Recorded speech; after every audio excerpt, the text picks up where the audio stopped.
Amir Temur jahon tarixida o'chmas iz qoldirgan buyuk sarkarda, davlat arbobi va adolatparvar hukmdor sifatida tanilgan.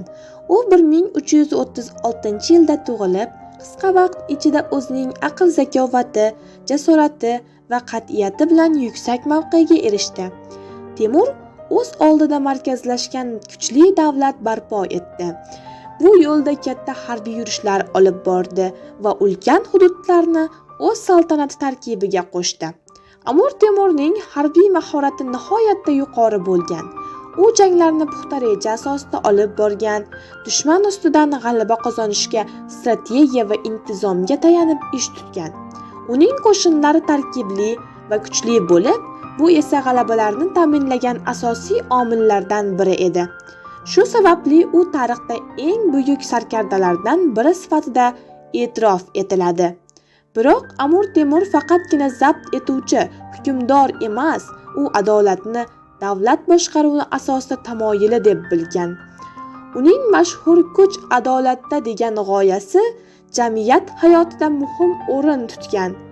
Temur qonunlarga qat'iy amal qilgan, tartib-intizomni mustahkamlagan va davlatni boshqarishda halollikni ustuvor deb bilgan. U mansabdor shaxslardan ham adolatli bo'lishni talab qilgan va xalq manfaatlarini himoya qilishda alohida e'tibor qaratgan.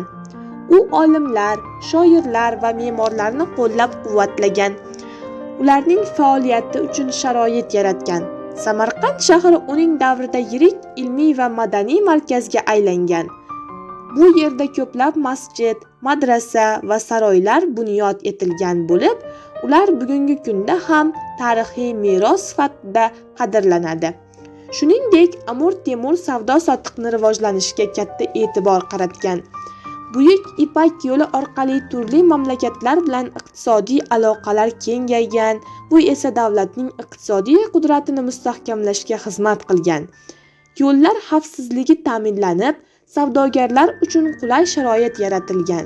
U kuchli davlat barpo etib, mamlakatda tinchlik va tartib o'rnatishga katta e'tibor qaratgan. Uning harbiy iste'dodi tufayli keng hududlar zabt etilib, qudratli saltanat yuzaga kelgan. Amir Temur nafaqat janglarda g'alaba qozongan sarkarda, balki adolatni ustuvor deb bilgan hukmdor edi. Amir Temur tarixda buyuk sarkarda va adolatparvar hukmdor sifatida abadiy nom qoldirgan.